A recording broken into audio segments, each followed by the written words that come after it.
Who that? First shout out the native. This one for the haters. You can tune in right now or catch this show later. Going up on Tuesday, night 7 p.m. Click the link in the bio, I'll send it to your DM. Saints going all the way. The Pelicans gonna do it too. This is sports overtime, and we cover all the news, and we breaking all the rules. Let me put my city on. Soon as bro touchdown, I'm about to get my gritty on. This is sports overtime. This is sports overtime. This is sports overtime. Sports overtime. Sports overtime. I do it. I did it. I done it.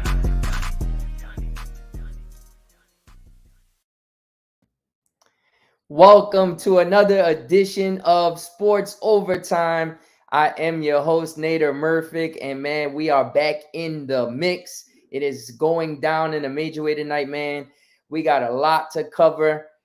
Saints' first preseason game, Saints and Packers joint practices, the top 100 Pelicans schedule. I mean, we got a lot of stuff to cover tonight, y'all.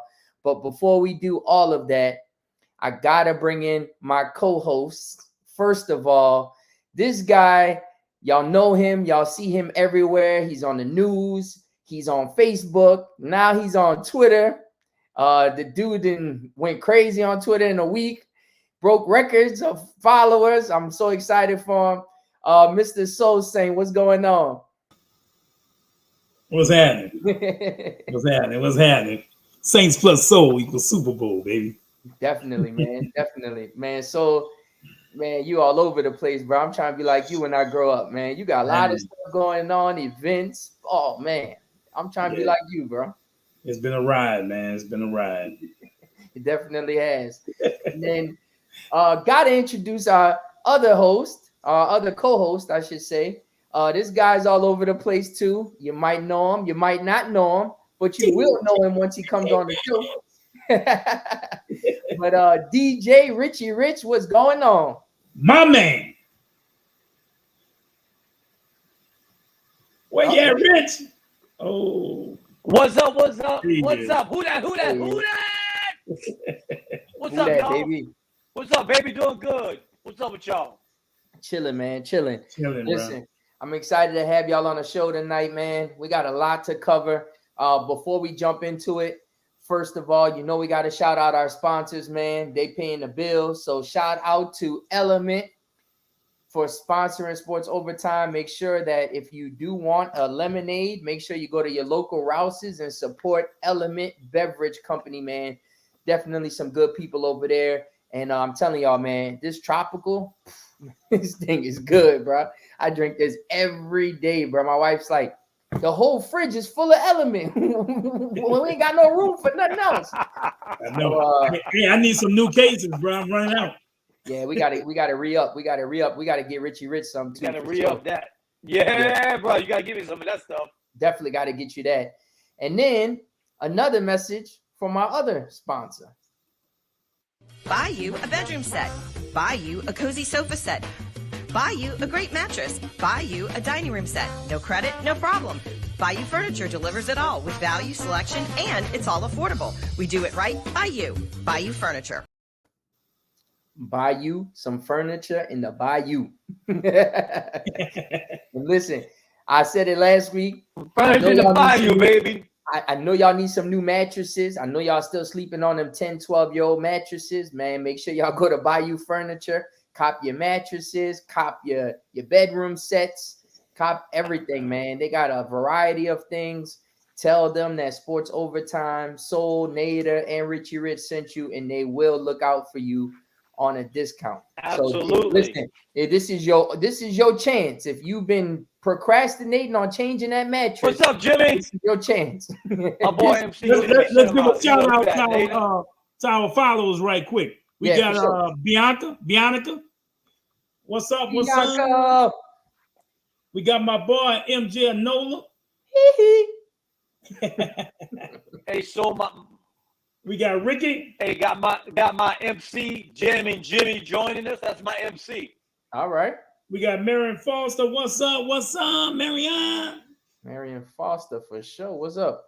My boy T still remember when Johnny didn't send me that Saints mech. Probably saying merch. He was trying to probably say merch. Oh, that merchandise. Yeah, you're talking about they didn't come in yet, brother. Should be this week. Talking about the Saints posters. What's up? My boy, we got that. Boy, we got that, man. Jimmy. What up, Jimmy?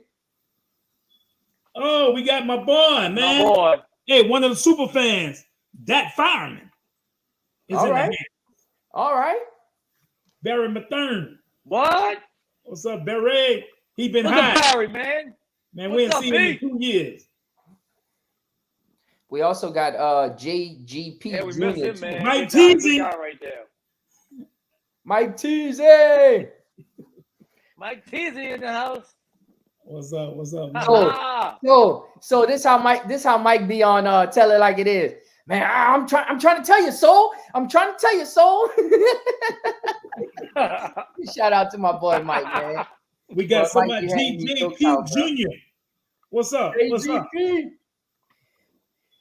So yeah, man, shout out to everybody that's tuning in right now, live on Facebook, on Twitter, on YouTube. Shout out to everybody, man. We really appreciate y'all for tuning in. We got a big show for y'all tonight. So let's just jump right into it, man. Listen, we've been talking all off season, and we've been saying how the Saints are gonna do this, and if this happens, or we added this player, right? Well, guess what? We finally had a game to watch. Now, a lot of the starters did not play, right? And we didn't like the outcome because the Saints lost 17-13 this past week to the Houston Texans. But we're going to touch on the highs and we're going to touch on the lows. But first of all, before we jump into that, I want to get Soul's opinion on this because Soul was at the game in Houston this week. Just watching it on TV, it looked like they had a lot of Saints fans in Houston in the stadium. So, give us the vibe out there in Houston this past weekend. How was it? It was nice, man. It was real nice. A lot of Saints fans, bro. A lot of Saints fans. Like it was a regular season game, bro. Tripped me out, you know. And I decided to go last minute, and you know, it was electric in there, man. It was electric, man. My guys was all pumped up before the game. I saw a lot of guys in all black, all my starters, Kamara, Mark Ingram. I didn't see Jameis. He wasn't on the sideline. Michael Thomas wasn't on the sideline. But Honey Badger, he was on the sideline. Juice. Like I said, Ingram. Juice. You know, it was a lot of guys that didn't play. So, and we knew that, you know. But the guys that did play, Andy Dalton, I got to give him a big shout out, man. 5 for 5 on that first drive, drove us all the way down. Didn't make any mistakes. Had a nice run, accurate throws. You know, I take my hat off to him, but I was kind of upset when they took him out after one series. Now, everybody been saying, okay, well, you know, that's all they needed to see. We wanted to see a shitload of Ian Book, and we did. But you're trying to get me amped up because I'm ready to go in on him. Oh my God. But you know, and that kind of made me look curious. I'm like, okay, usually the starter plays like a series, or he don't play at all. You know, Andy Dalton's our backup. Jameis is okay. He's just out precautionary and everything. And, you know, a lot of guys was getting into it with me, talking about, yeah, man, that's all we need to see. And this and that. And, you know, give the defense time to, hey, go get your iPads. Let's see how he does on the second series. Let's see how he does on the third series. Okay, he cut the Texas defense off guard, maybe, you know, but he went right down the field. Okay, hey, we got to go to the sideline defense. Let's look and see what Andy did. Let's see if Andy could do it again. You know what I'm saying? So I was looking for a little more Andy. You know, hopefully this week we'll see a little more Andy, and we'll see some Jameis too. But Ian Book, I wasn't too happy with Ian. You know, I'm thinking the guy's 6 feet tall. You overthrowing guys 6'3", 6'4", standing still. You know, they're not moving, they're not running across the middle, they're not going deep. And I was really that really concerned me.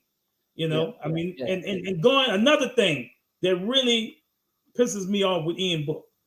When he scrambles, okay, instead of throwing the ball away, he'll take the sack or either run out of bounds. Come on, man. You from Notre Dame, man. Come on. You know, I mean, we should. I mean, come on, that shouldn't even happen. He should know to throw that ball away. And listen, my take on him is that, you know, before we jump into him, just going back to the positives real quick, like with Andy Dalton, it was refreshing to see him out there, because as we all know, last year we had Trevor Siemian. You know, we had guys that we were like, man, come on, you know, Trevor Siemian. We had Taysom Hill out there, so it's like to see Andy Dalton out there and him doing really well. It was a breath of fresh air, because we know that if something ever happens to Jameis Winston, at least we'll have a formidable quarterback back there who's building this rapport up with Michael Thomas and with the receivers and things like that. So I really, really think that the Saints, you know, a lot of people say this offseason, you know, Tyron Matthew was the big signing, or Jarvis Landry was the big signing. But, man, Andy Dalton was an underrated signing, man, this past offseason, because the Saints knew that last year they had to go through, 4 quarterbacks? And now they got a guy that could really come in, step in. He has experience. He played with the Bengals. He was with Dallas, you know, so he has a lot of experience. So, again, like Sol said, you know, going 5 for 5 on the first drive, 51 yards. He throws the touchdown pass to Dwayne Washington. And, you know, Dwayne Washington had a real good game. He was running really hard. But let's also give a shout out to let's give a shout out to Andres Pete, and let's give a shout out to Eric McCoy on that play, because McCoy blew that D line, those guys that was coming up. He blew them up to spring Washington for that touchdown. So big shout out to them. But I just feel as though, man, it's very refreshing to have a guy in a backup quarterback like Andy Dalton, who, again, if something ever happens, we're gonna be okay. Yeah, I mean that's the thing about it, Nate. You touched on it. If you bring a veteran in that you know you can rely on, don't get me wrong. Nobody's saying that Andy Dalton's this great quarterback, but he is a reliable quarterback that you can depend on in case of emergency, and that's what he is. He's an emergency quarterback, and that's all we want him to be. Yeah, that's it. That's pretty much it, you know. So, and then, you know, so you brought up real quick. So you brought up Ian Book. You know, I tweeted this on the game night. I don't know if you've seen it, so because you was at the game, but I was like, man, it's time to read another book because this book is horrible. You know, it's kind of like you get 15 minutes into a Netflix movie and you're like, man, this movie is whack, man. I'm about to find something else. I think that's the same thing the Saints need to do. They need. I remember you, man. I remember you. The thing I see with Ian Book, Nader, is and so. He can't process the play fast enough or read a defense quick enough. It's like it's so fast for him. He can't catch up to it, and it's unbelievable. He looks lost back there. He really does. He does, and I think that, you know, when you look at his progressions, it looks like as soon as something collapses, like if something if his first read is not there, it's like, all right, take off and run with the ball. And so, you know, that's not the case. That's not what you're supposed to do. And a lot of people will say, he hasn't. I'm just looking at it from when Sean Payton drafted him to now, right? He hasn't progressed. It doesn't seem like he's gotten better. And I mean, when you look at it, look at everybody that came in. Like when we had Teddy Bridgewater, Teddy came in, he progressed. He got better, right? He had the opportunity when Breeze got hurt. He got better as a quarterback. Last year, you know, you even had Trevor Siemian coming in. Yeah, he had his moments, don't get me wrong, but it seemed like he was progressing just a little bit. With Ian Book, he got time to play. I think he played that Dolphins game. Did he start that Dolphins game right last year? He started that Dolphins game, and he didn't do a damn thing in that game. He didn't do nothing. It looked like he was horrible. And the thing is, they threw him to the fire, you know, because, I mean, think about it. If you're a fourth string quarterback, you're not really expecting to play. Let's just be honest. You there, you collecting a check, you on the bench. Yeah, you could be on the sideline looking at the iPad and things like that. But he wasn't really expecting to start. He started, and don't get me wrong, that game there were so many people out, so it wasn't all his fault. But at the same time, just looking at it from that game, and then you had the off season, and then you had training, you had the OTAs, you had training camp, and now you're in the preseason and you're still not there. Something got to give, man. And I don't think that the Saints are going to keep him on the roster. I think worst case scenario, if they need another quarterback, a third string quarterback, they're going to go with Taysom Hill before him. Yep. I agree with you on that. Yep. Yep. So let me say, he wasn't, it wasn't just all negatives. The newly acquired Chase Hanson, he was my MVP.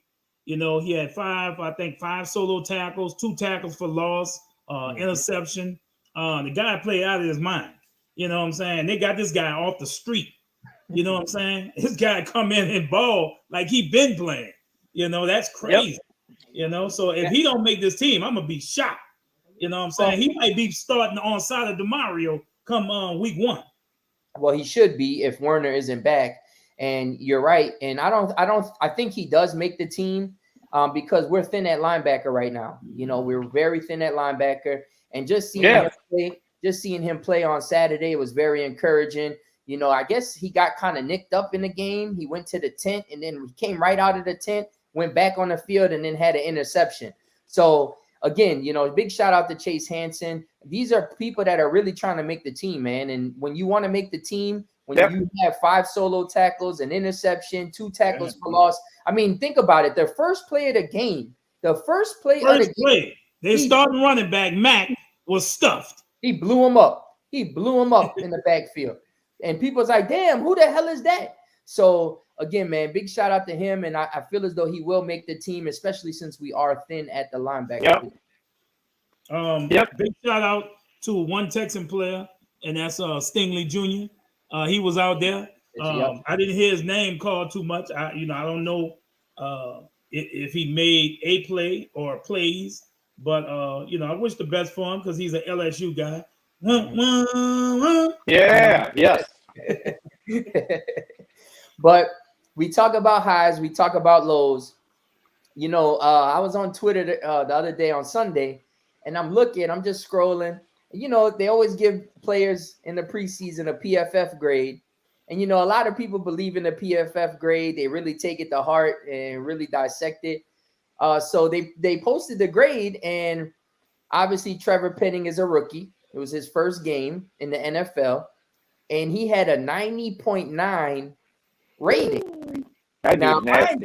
Now, mind you, I'm looking at it, and I'm like, how the hell did he have a 90.90 rating when he was kind of getting his ass whooped on the line? Exactly. Well, with the PFF grade, obviously they factor in his run blocking ability and how he plays against the run. Well, he played very solid against the run. In pass protection, he did not play very solid. And so we have to point out he did have some good. He did have a lot of bad. Don't get me wrong. He had a lot of bad. But I will say this to the fan base, because the fan base was going crazy on Twitter, social media. I will say this. The same thing happened with Tyron Armstead. When Tyron Armstead got to the Saints, the first game that he played, they threw him into the Wolves. It was against, I think, Tampa Bay. They played him against Tampa Bay. He got his ass beat. The next game, I remember that game. The next game they played Carolina. In Carolina, he was mauling everybody on the field. So again, don't take too much into it and say, "Oh man, he's a bust. He's this. We spent the first round pick on whatever." It's like, come on, man. Like, it's only one preseason game, but the guy is aggressive. And I feel as though one thing that I didn't like, and I felt like I don't know, I just was upset and disappointed, was that same energy that he was having in practices. He didn't really have that same energy on the field, and I didn't like that correlation. Right. Yeah, you sitting there fighting your guys, on your team, but I didn't see that nastiness or that, out there. Maybe they told him something, after that. I think they did. I think they told him, they say, look, we don't need you to hurt the team. So you need to tone it down. You need to chill out. You know what I'm saying? But, I mean, some people like that. I do. I think them guys should be able to fight every now and then. I think it's a good thing. They get rushing out. I mean, come on. It's built up. You got a lot of build up. Find who's going to go with you and who's not. I agree to that. Yeah. But based on his play, though, based on his play, I think that James Hurst is obviously going to start week 1. And it's not bad, it's not bad having him as a backup, learning, getting better, progressing. Because again, if something ever happens to those guys on the O-line, you got a guy who's going to be learning, who's going to be studying, he's going to be getting better. You'll bring him in. He's not a slouch. He's not like a 6th-round pick or undrafted free agent. The guy, is very aggressive. He's a guy who can play very well. But again, there's a transition from college to the NFL, and you got to give that guy some time to adapt. So that's all. Also, too, Souls guy who said he was going to do good, Troutman, this year has been looking good. Yep. Yeah, he has. He's been very. Troutman's been catching everything. Mm-hmm. Yep. He's been really good, man. So yeah, he's been really good. So called that one. He did call that one. Also too today, man, Juwan Johnson looked pretty good in against the Packers. So we'll talk about that in a little bit. I'm curious to see with them 3 guys, Taysom, they put in the tight end, Juwan Johnson and Troutman. I'm curious to see how they're going to line that formation up. Yeah, I mean it's going to be different for sure. I mean, if you go to a 2 tight end set, who do you put out there? Who do you put? Do you put Juwan and Taysom Hill? Or do you put Nick Vannett or whoever? I don't know. And then don't get me wrong. This isn't a situation where we got like Rob Gronkowski and Aaron Hernandez or anything like that. But I mean, you got guys that. But each guy brings a different mentality to that tight end position. Oh yeah, for sure. And each one brings a different skill set. Taysom absolutely. Yes. Taysom Hill is way faster than both of those guys. Juwan Johnson is taller than those guys. Adam Troutman is a guy who, he's what, 6'5", 6'6". Yeah. But, I think he's the better blocker. Yeah. Well, I'm gonna tell you, Landon Young got his ass beat too. Number 95 sack. I think he got 2 sacks from that same defensive end position that Cam Jordan plays.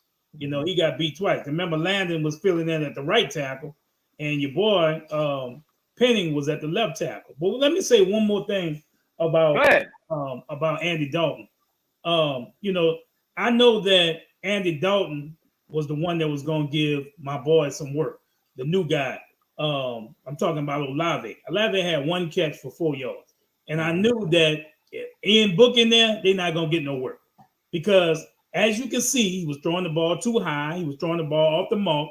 So that's why I wanted my other guys to get work too.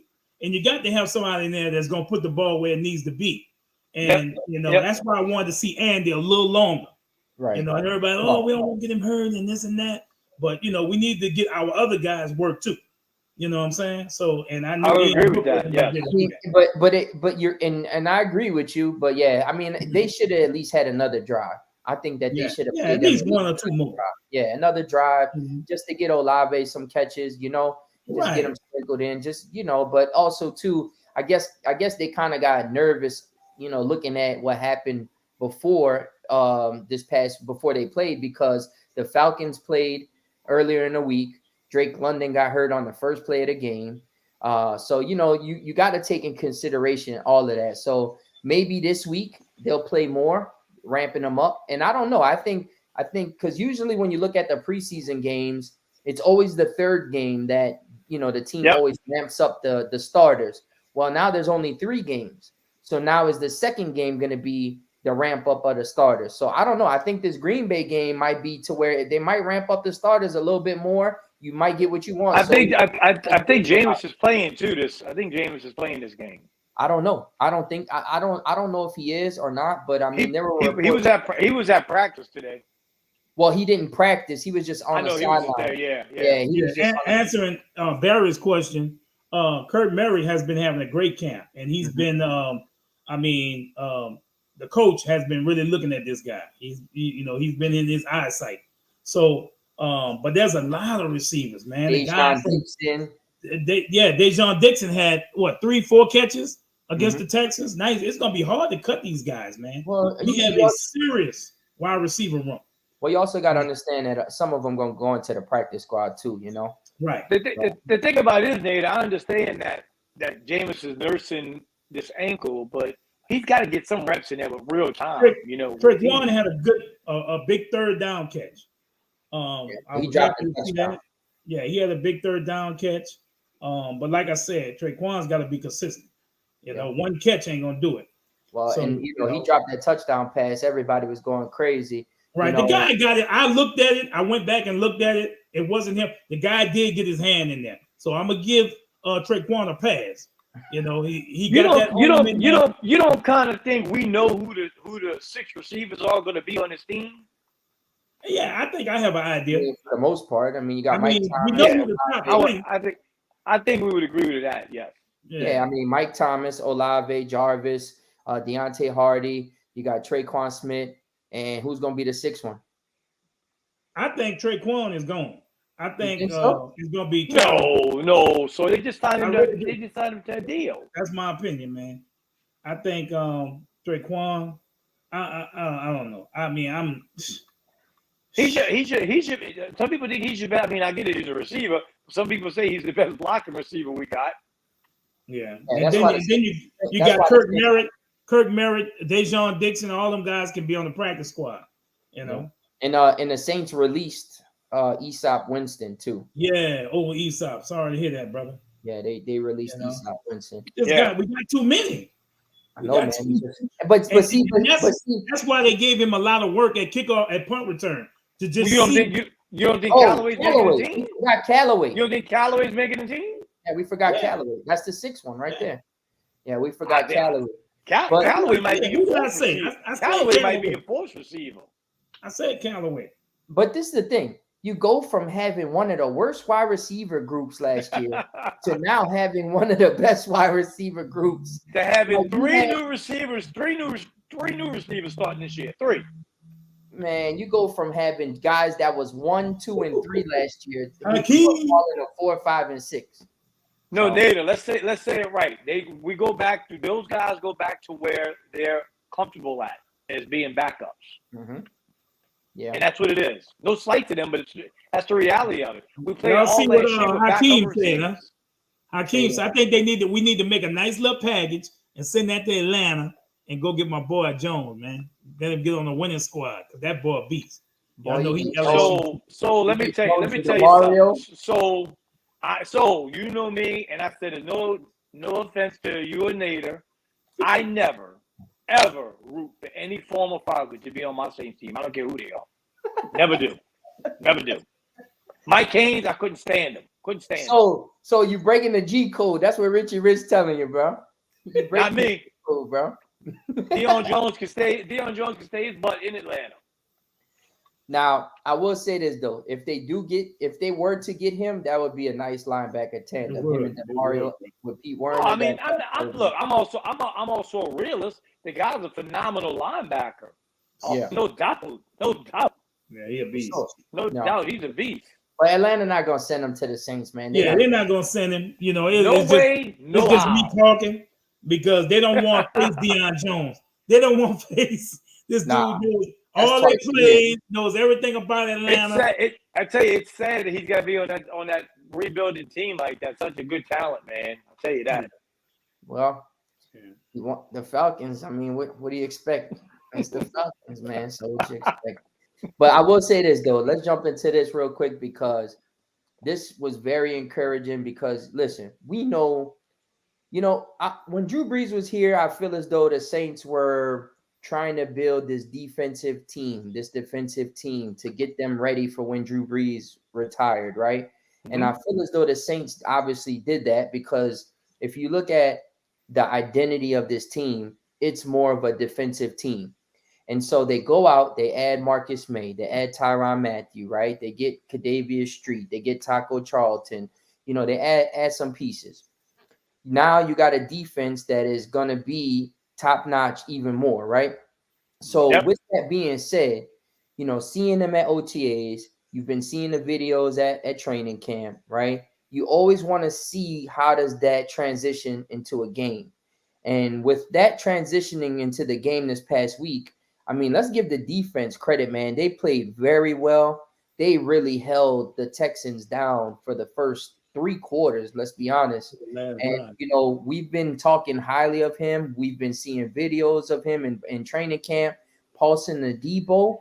played lights out when he was on the field, that's transitioning over. And that, let me tell you something.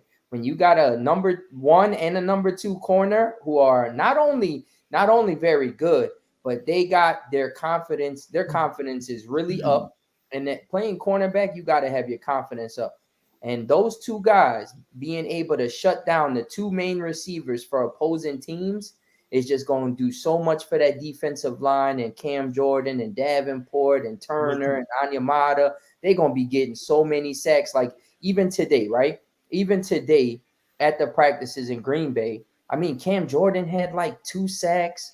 Malcolm Roach was going crazy. The defense played well. They was going nuts. That defense is lights out, man. I'm telling you. Pete Werner, just attendance. Pete Werner was back.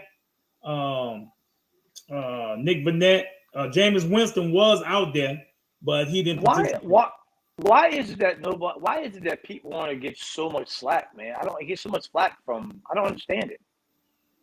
Well, I mean, the whole Pete Werner thing is like, I don't know. People weren't very high on picking him when he got picked, and that's always with the draft. The Saints get to their pick and people are like, oh, draft this guy. Oh, draft this guy. Come on, please draft this guy. And then the Saints go a whole different direction. They draft the guy you have no clue who the hell he is.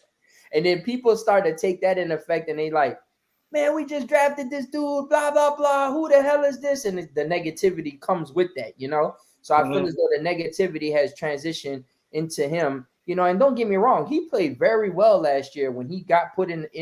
That's what I'm saying. I agree with you, Nate. He played very well when given the opportunity. He played very well. And especially with the circumstances last year, You know what I like about him, Nate? I don't know if you pay attention to it, because I pay attention to certain plays. Mm-hmm. You know what I like about Pete Werner? He's not the fastest. He's not the most athletic, but he's smart. He's always around the play. Mm-hmm. Yeah, I mean, and that's what you need. You got a guy like DeMario who's next to him who can get to the runner, can get to the flat. He can do things like that. You got a guy, like you said, he's very smart. And a lot of people don't really take that into account. They look at just the name and they don't really look at the play. So again, when you look at the play, there's a reason why the Saints want him as a starter next to DeMario Davis. And we have to trust Dennis Allen's opinion on it. I mean, we got to trust him. He's the defensive coordinator, so he's gonna know better than any of us that he should be a starter or not a starter. So Let me say this, fellas. Some more notes from that joint practice. Andy Dalton, he had a rough day, and we have to remember, you playing against the Texans. Okay, the Texans are the Texans. They are who they are. Okay, so then you move up in caliber to a better defense, playing against the Green Bay Packers. And Andy Dalton didn't have a good day today. Mm-hmm. And Devondre Campbell, he was quoted leaving the field. That's their all-pro linebacker. He said, "Them boys should have stayed in the hotel watching movies." That's what he said. Leaving, he didn't say it to nobody in particular, but we knew he was talking about the Saints' offense. They was talking a lot of shit today. I was seeing the tweets and stuff, and some dude was like, Jair Alexander was talking shit to Mike Thomas, and just everybody was going back and forth. And I think that, and actually the coach of the Packers came out and was like, we're just doing walkthroughs and just going over plays and stuff for the first practice because the tension is high out here and things like that. I mean, you got to understand. You got guys like Jair Alexander on the Packers, right? He thinks that he's a top 5 cornerback. You got a guy like Lattimore who is a top 5 cornerback. So you got 2 guys going obviously head to head on that, right? And you got, obviously they don't have Devontae Adams anymore, but you got Mike Thomas trying to prove himself again, right? He's going up against a number 1 cornerback in Jair Alexander. So there's going to be tension all over the field. There's going to be tension. You got Aaron Rodgers. You got Cam trying to sack Aaron Rodgers. You got the defense trying to get to Aaron Rodgers. And don't get me wrong. So Aaron Rodgers didn't have a really good day either. He went 12 for 25 in passing. And like I said, the defensive line was Our defense, Honey Badger said, "Hey, we won." They quoted him saying, "I think we." I mean, both defense could have said the offense should have stayed. And let's be honest. Last year we played them week 1. So we talk shit after that week 1 matchup, especially playing. The hurricane was happening. all of that relocation. Listen, I think Alexander's a solid cornerback in Green Bay. Don't get me wrong. I think he's top 5. I like the kid, but he ain't no Lattimore. Trust me on that. No, he ain't. No, definitely not. No, definitely not. People, and and I'm not just saying this because everybody knows Lattimore is my favorite player. He is, but I'm not just saying this because I'm a Lattimore fan. I really am. Lattimore, people don't really realize how good Lattimore is. No, the guy does not get burnt. He don't. Listen, when you go from having Corey White to Brandon Browner to Eason David to all of those guys, and now you get a guy like Marshawn Lattimore on one side, not just on one side, but you look at the other side and you got a guy like Paulson Adebo, who, let's be honest, last year that was the biggest question mark going into the season. Who was going to play the number 2 cornerback position? Was he going to do good? He's a rookie. We don't know what we're getting. The guy balled out. We had Ryan Nielsen on the show, remember so? And I asked him, I said, what's your thoughts on Paulson Adebo? He said, man, this guy comes in every day trying to get better. Yep. He loves to work. He loves to grind, and he's going to be something special this year. And that was before training camp started. So now you got a guy like Paulson Adebo in training camp, balling. Yep. You got him on the field, first preseason game, playing a drive or two, doing his thing. So I'm telling you, man, it's just refreshing to go from having shitty ass cornerbacks for that long ass stretch to now having guys who can really hold it down. I'm excited. I'm high on Paulson Adebo. I agree with you on that, man. Yeah, I think this kid's gonna be really good. Yeah, me too, for sure. They said Aaron Rodgers, he tried to test the Saints secondary deep on numerous occasions, but he only hit one time. They got them tall receivers, 6'5" Lazard. He had a catch over Chauncey Gardner. Yeah, but Chauncey ripped the ball out. Listen, they called it a catch. I'm gonna say this much right now. I know y'all big Chauncey Gardner fans. I like Chauncey Gardner. Chauncey Gardner is not that good at pass coverage. I don't care what nobody says. I'm sorry, he's not. Man, I'm gonna leave that one to Soul. I'm calling like I see it. He's not that good at pass coverage. All I'm gonna say, hey, I love his fire. I love his enthusiasm. I love the way he pumps up the team. And at times, he's not the best, in pass coverage because, like I say, I had one of the biggest plays on Twitter where the rookie, had a one hand over him. So, everybody can get beat. Listen, I honestly said, and I think I told you this last year. So I really think they should have moved Chauncey Gardner to linebacker. I really do. He's not big enough, though. No, he's not big enough. He's not big enough. He's not.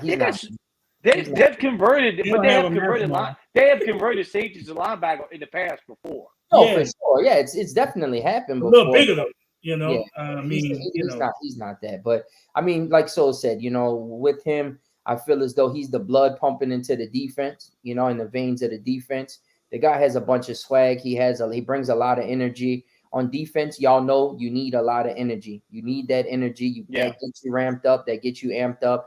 And, listen, every cornerback, any safety, because he could play both, but they're going to get beat. They're going to get beat here and there. The thing is for you to not get beat all the time. You're going to get called. You're going to get a pass called on you. You're going to get called for a pass interference. It's just inevitable. But the thing is, you can't keep doing it. Just like with Brandon Browner. Brandon Browner kept holding flags all over the place. People was tripping. Like, man, this dude so true. Everything. Like, God damn. Look, just like that guy over there in Dallas. You know what I'm talking about? He gives up the most catches, but then he has the most interceptions. Trayvon Diggs. Yeah, dude. Yeah. It's like, God damn, you holding everything. So listen, we gotta take the good with the bad. The bad doesn't outweigh the good at all with talking about Chauncey Gardner-Johnson because he's just a beast in all aspects of it. He is top 3, slot corner Diggs. in the game. Not Diggs, Diggs. Diggs, that's what I said, Diggs. I was talking to Teacher. Teacher said Tiggs. Oh. No, it's actually. But yeah, man. So, but just bringing him and having him with Tyron and May and all of these guys, it just brings another level to the defense. So he's a playmaker for sure. Speaking of Chauncey, he's a playmaker, man. So big shout out to him. He is. He definitely is. Playmaker, man. He's a big. I'm gonna be honest with you. You know, Chauncey done gave up some big plays, and he done made some big plays. So right. You know, Absolutely. I'm not taking nothing away from the man. I think back when he was a rookie. When he was a rookie, and you remember Kerry Kittle? You remember that play across the middle? And you talking about George Kittle, where he hung up on? Yeah, not Kerry Kittle. He was right. I just think that Chauncey likes our damn safety face mask. The guy got 15 more yards, but that was a big play. I like it when Chauncey roams around the field and stuff. I really do. I mean, he's so good. Like you said, he's just so talented, man. Yep. You're very right, Barry. Yep. Right about that, brother. Gotta have a short memory. Got to get on to the next play, like Barry just said. Yup, that is absolutely correct, man. And speaking of that, getting on to the next play, right? Well, we had a guy that I kind of been rooting for a lot on this show. I've been like, man, I hope he makes the team. I hope he balls out, man. He's gonna get his opportunity in the preseason. I'm talking about Abram Smith, and he got off to a good start. He was running hard. He's doing his thing, and then bloop, fumbled on the goal line. And Dennis Allen got in him because he said, hey, we can't put the ball on the ground inside the 5-yard line. We cannot do it. That's a no there. Yeah, if they would have scored there, they probably would have won the game. They would have went up 10. Yeah. They would have went up 10 points and won the game. So, but you got him, fighting for a roster spot. Again, you had Dwayne Washington. He had a good solid game. You had Tony Jones Jr. had a good solid game. Devin Ezigbo, he had a good solid game. So you trying to make the roster and you fumbling on a goal line. That ain't He said he messed up on his name. But I won't count him out just yet because again, things happen, things change, players get hurt, So don't count out Abram Smith just yet. But man, he pissed me off when he fumbled on the goal line. I ain't gonna lie. Oh, I bet he did. I mean, yeah, I was mad, man. I was really mad. But yeah, man. So that's pretty much the preseason. But I will say this: few things. I did like having Will Lutz back out there. That was. Oh, I'm glad you said it, Nader. I was so happy to see him. Me too. Man. Straight down the pipe. It was last year was like being single and dating.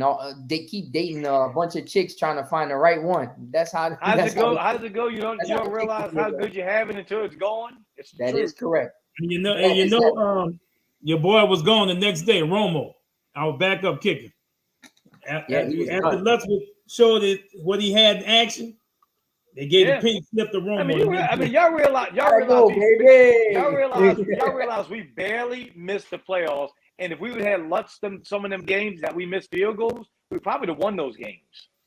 That's why I said this. I said that I feel as though Lutz adds another 2 to 3 games on the winning on the absolutely winning. I would agree with that. Yeah because all right, Barry, thanks for joining in, man. You got to think, man. He kicked some 50-yarders, and we needed some field goals like that last year. We was missing field goals from 30 yards out, so just having him and putting more points on the board, I think that adds another 2 to 3 games in the win column for sure.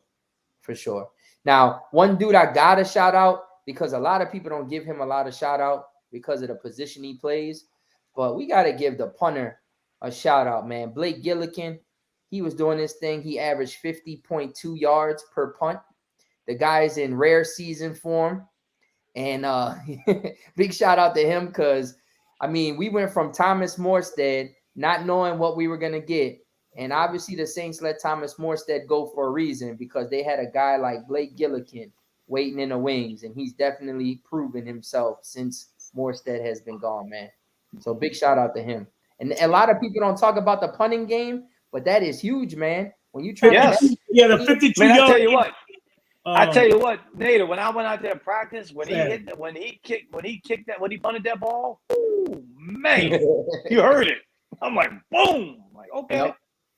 Yeah, man. So listen, I'm excited for him. I'm excited for Will Lutz. And it's a lot of people don't really talk about the 3 phases of the game. We always talk about offense, defense, right? But man, special teams is critical, man. Special teams is very critical. You know, you got put the punt returner all the way to the punter, to the field goal kicker, to the placeholder. So like that's very important. So, you know, we got to show love to them on the show at least, you know. Not a lot of people show love to them, but we'll show them love on Sports Overtime. Yeah, you got to remember years ago, man, the most loved Saints player used to be Martin Anderson, the kicker. Yep. That's because we were shitty. we was poor at that time. Yeah. So I mean, but hey, and you're right, but you know, but we got to show love. So shout out to Blake Gillikin. Now, I want to talk about this because I thought this was funny. I know y'all seen it. Alvin Kamara rolled up to practice today on a bike, just like how they do in Green Bay, where they roll up to the practices on a bike. He said that Aaron Jones, he wanted to be like Aaron Jones. He wanted to do what he always sees Aaron Jones does it. So he wanted to do it and knock it off his bucket list. So he definitely knocked that off his bucket list today. But talking about Kamara, Dennis Allen said today that Alvin Kamara has looked the best he's ever looked since he's been with the Saints. That's a huge statement coming from the coach. Man, now, I'm gonna ask y'all this. Because I know y'all Saints fans and I know y'all play fantasy football. Would you take Kamara in the first round? Yeah, I would. No, I would. All right. I had to ask that question. I would take him coming around the turn. Well, he's not going to be there coming around the turn. Trust me, he's never there coming around the turn. People always tell you what, Nate, I don't know if you know this. I am drafting with Soul officially. You know that, right? So I'm glad. That's good to know. Hey, that's good to know that Soul's players will take Alvin Kamara in the first round. That's good news for me. I'm glad. Yeah. I'm glad. Yeah, he gonna beat that ass too. Now, like I said, hey, I think very highly. I think Alvin Kamara is underrated. I really do, bro. You look at the top 100. This dude, so you telling me they got 50 players? You telling me they got 50 players that's better than Alvin Kamara in the NFL? Hell no. No, I don't say that. I don't think that. I think they got him at 50. What they got him at 51 there? 51, yeah. And I think Alvin Kamara is a top 5 running back in fantasy or in real life. Yeah, I agree with you. Well, I mean, he's been consistent every year, not just in real life, but in fantasy. He's been consistent. Right. You know, he's been top 5 running back, like you said. When he had that 6 touchdown game. Listen, that guy had he won a lot of championships with people that year. You know, I looked this up. If you would have took a bet on FanDuel or any of that, right? And projected him to catch 81 passes in his first 3 years, 81, not 82. If you would have projected him if you would have placed $100 bet for him to catch 81 catches in each of his 3 first years, bruh, you would have won like $275,000. The guy has 81 catches every single year. When you look at his end of the year numbers, 81. It's not 82 or 80. It's 81. The average is that. Yes. So that's his average. So the guy not only catches the ball out the backfield, he knows how to run. He had a 6 touchdown game against the Vikings on Christmas. He brings so much. His balance is just crazy. His balance is just nuts. You see the workouts in the off season. He's balancing on things, catching balls, tennis balls, doing different things for his legs. When you look at his stature, when you see him in person, the dude's built. He's solid, man. He's a solid dude. So go ahead, Richie Rich. So Nate, just to bring up, Brian just made a comment and said that if you still think that CMC's the better than Alvin Kamara, we crazy as hell. I did not say that. Mm-hmm. Yeah, I mean, I will say this. Just like y'all, I pay attention to all the rankings. Mm-hmm. CMC has moved up the rankings high again. I didn't think he would. Right. I'm not drafting CMC, but he has moved up to the rankings very high. Please let me answer Brian. Go ahead. Brian, he said AK frustrates he do a lot of dancing. He don't really dance. What AK does, he has good vision. So what he does a little move. He tries to find that hole. Once he finds that hole, he's in that hole. The person who used to do a lot of dancing was my boy Reggie Bush. Reggie Bush used to love to dance, try to fake people out and stuff like that. Spin move. Alvin don't do that. You know, he would flip. He flipped in the end zone against the Bears. Cut, yeah, Alvin's one cut, one move, boom, he gonna hit that hole, man. Well, look, one of the greatest running backs of all time danced more than anybody. Barry Sanders. Mm-hmm. Yeah, he had to. He ain't no damn line. Well, he had nobody. He had. So listen, I know about everybody. Nobody. We are not comparing Alvin Kamara. This is not a running back comparison. No, it's not. But if people were to ask that question, right, in real life, obviously availability is the best. Right Absolutely, and that's my exact words, Native. He's available. He's been available. He's been there. He's been playing. CMC hasn't. You're right, B. You know, when you look at it, Native, we did. You said availability. We did it this morning. We did a segment on a fantasy conference on availability. And believe it or not, you know, last year they said 80% of the teams didn't have the top players in fantasy on their team that won the Super Bowl. You know that? Wow. Cooper Kupp wasn't in most of the people's team. Who won your league last year, Soul? You, right? No, I won. All right. You won? He won the big league. He won the big league. Did you have Cooper Kupp? No. I won one also. Did you have Jonathan Taylor? No. So you didn't even have the top guys on your team. You know why you probably won? Because you had consistency on your team. Yep. That's what you got to have. And so, thank you.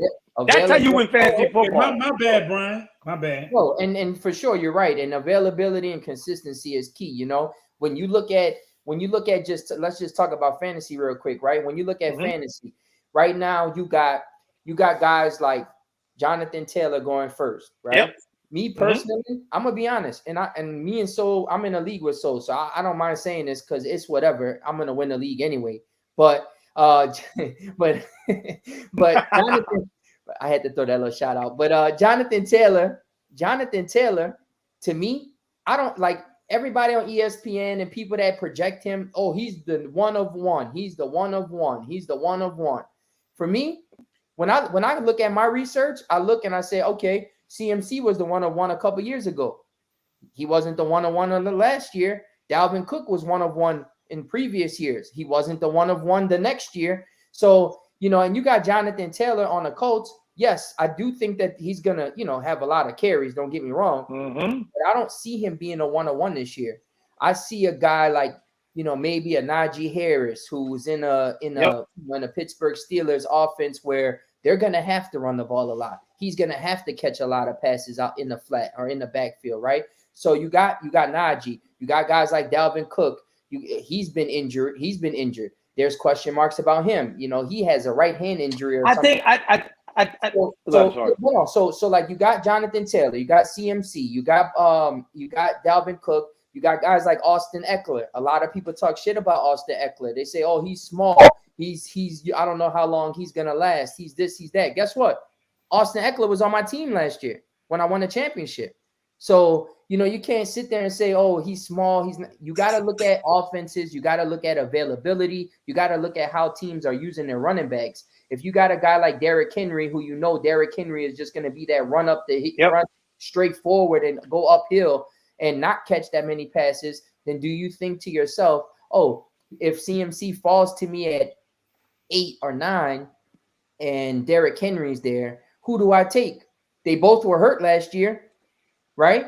Derrick Henry got hurt and still was leading for like 7 weeks in fantasy points because he's a beast. You got CMC, who we know that when he's healthy, you know what he brings to the table. He's a guy who could put up 26, 30 fantasy points in a heartbeat. So if you're in that position, who do you go with? And that's, again, you don't know because it's a gamble. Fantasy football is a gamble. So I don't know. Nate, I've never drafted. Never have I drafted Derrick Henry. Not once. Exactly. Look, your boy Hakeem said AK-41 been hurt the last 2 seasons. But I look at this. I mean, in 21, you know, he had 898 yards rushing, 439 yards receiving. So you giving 20, so you he had 932 yards rushing and what 756 yards receiving. So I mean, but go ahead. the thing about it is so, and this is the reality of it. Alvin Kamara has been wildly inconsistent in fantasy football, and that's the reality of it. No, I don't think so. I mean, So he has big games, and then he has the middle road games. You can go look at it. One thing about Alvin Kamara, and that's what I like about him, is that really he is consistent. I mean, to me, he is consistent because even when the guy's hurt, you know, he might have little knick-knack injuries. So he went 3 games last year where he went 3 games last year where he scored 12 points in my league. 12. I'm looking at his stats right here, man, and he still made the Pro Bowl. So you're talking about real life stats. I'm talking about fantasy stats. You're talking about fantasy. So I'm talking about real life. Yeah. Real life. No, we're talking about fantasy football. I'm saying in fantasy football, Alvin Kamara has been wildly inconsistent. Yeah, I mean, he has. And probably because the little knick-knack injuries he's had, but I think he's going to have a good year this year. I think so too, but also too, the question has to be thrown out there, right? This question has to be thrown out there. Last year, he had the inconsistencies. I'm talking about fantasy purposes. What's up, Junior? He had the inconsistencies, right? And you had guys like Deontay Harris, Callaway, and Traquan Smith as your top 3 receivers. Now you got Mike Thomas coming back, Chris Olave, Jarvis Landry. How much of the target shares is that gonna get for Kamara? And yeah, he might get a lot of running, you know, yards on the field running because they're gonna open up the offense, right? But again, do you take him in the first round with knowing all of that? That I don't know. I've been seeing him go in the second round, and I'm saying that because these are people that aren't Saints fans that are taking him in the second round. You got to understand, when you drafting with Saints fans in a league, they're not gonna be there. He's not gonna be there. He's not gonna be there at all. I mean, you might. I don't draft my team based on the New Orleans Saints. I'm sorry, I don't. Well, no, who does? I mean, we're a little biased. Like Nate agree with me. A lot of people do. Yeah. If you're a real Saints fan, I've had teams where I didn't have one Saints player. Me either. You know, I just gotta unfocus myself of being a Saints fan. When I'm playing fantasy football. I tell you a rule, and it's no secret to me. And I know I shouldn't think like this, but I would never draft an Atlanta Falcon ever, never. I mean, I'm not gonna lie to you. I can't do that. I picked up Cordell Patterson off the waiver wire last year, and he did really good for me. So exactly. So you got to. I'm not saying nothing wrong with that rate. You know what you sound like? You sound like my previous host on Tell It Like It Is. You know what I'm talking about? He wouldn't mess with no Alabama players. You don't understand. I'm not saying it makes me a better Saints fan or nothing like that. But people need to understand the absolute, and when I say it very strongly, and I'm very serious, the hate, and I mean pure hate I have for Atlanta. We hate them too, bro. No, so you don't hate them like I hold them. You don't hate them like I hate them. I'll tell you that. But I mean, you're trying to win money, bro. You trying to win money. Right. You trying to win money. Okay. That's how much I hate them. I'll lose a couple hundred. Listen, that's how much I hate them. If you're in the 5th round, let's say for an example. I was just about to do this, David. Yeah, let's say you're in the 5th round and you got Kyle Pitts sitting right there and you need a tight end. I don't give a shit what team he play for. I'm going to get him. All right, Richie, you in the 4th round. Everybody done pick quarterbacks. Tom Brady happens to play for the Atlanta Falcons. Dude, you got him left, and you got Trevor Lawrence and people like that. I'm taking Tom Brady. I don't care. Taking Tom Brady with the Atlanta Falcons. See, that's the thing. That's the thing that's fun and exciting about fantasy. Because like the teams you hate, trust me, we hate them. We try to avoid them because I won't. I won't. I'm sorry, I won't. Man, I'm trying to win that money, bro. And I don't. And there's plenty of players I can avoid not drafting them. I mean, I can. You know. But I want to go back to Steve's question on the chat. He asked, how late or what round should Mike Thomas go in this year? I got Mike Thomas going anywhere from 6 to 7. That's just me. 6 to 7 round. Wow. Yeah. So gonna take him if he in 6 or 7. I already know. So I don't know what league Richard been playing in, but I think so anywhere from 2 to. I mean, if you absolutely not. Absolutely not. 4, bro. Come on, bro. Absolutely not. Michael Thomas, the dude had 149 catches the last time he played a whole season. Come on, bro. Do you know where Michael Thomas is ranked right now? I can bring it up for you right now, bro. That's haters. It don't matter. That's haters, it's not bro. haters. It's like they got reality. Alvin Kamara at 50, 51. You're taking him, Nate. You're taking Michael Thomas in the second round? No. Thank you. Oh, what? No, So I ain't taking Michael Thomas, baby. I'm gonna let you know, right? I'm gonna let you know. I'm gonna go undefeated in Souls League. I'm gonna tell you right now. Watch. I'm going undefeated. I promise you. I'll put double. I'll tell you what. Let's put some money on that. Listen, let's put some money on that. I'll put double on anybody in your league. You gonna go undefeated? I bet you $50 that you won't go undefeated. Okay. Oh my God. Damn, bro. Y'all, wilding out. This undefeated. This is like taking candy from a baby. Yeah. Lord, everybody in my league ain't sold. Everybody in your league is showing with books and everybody in my league ain't sold. I got names in one of my leagues. I got some good players in some of my leagues. Guys that have won 2 and 3 times, 4 times. I have guys that have dynasties in my league. Hey, bro, y'all got a spot in this league, bro. I'm trying to get. I gotta get into the action. What, and Richard? Yeah. No, yours. I'm already in Souls. You're already in my league. I can promise you, my league ain't nobody taking Mike Thomas first and second round. I can promise you that. I can promise you that. Rich, you in my league now. Okay, let's see what I will be there. You can have Michael Thomas, and I will gladly give you Mike Thomas. Update every week during the season. We need to update every week. Michael Thomas is there. I'm gonna take it. Holy moly, Nada, you got to step in here. Would you take Mike Thomas? You already asked him. He said no. Would you take him in the third? Shit. Probably not. No. So you go right about where I'm at. Yeah, I mean, it just depends how the draft shakes, man. I mean, listen, you got wide receivers at the top, man. That I get it. I understand what Soul's saying, and I don't disagree with him. He did catch 149 passes. You got a guy coming back from an injury. He hasn't played in 2 years. I get all of that, right? But we know what he can do when he's on the field.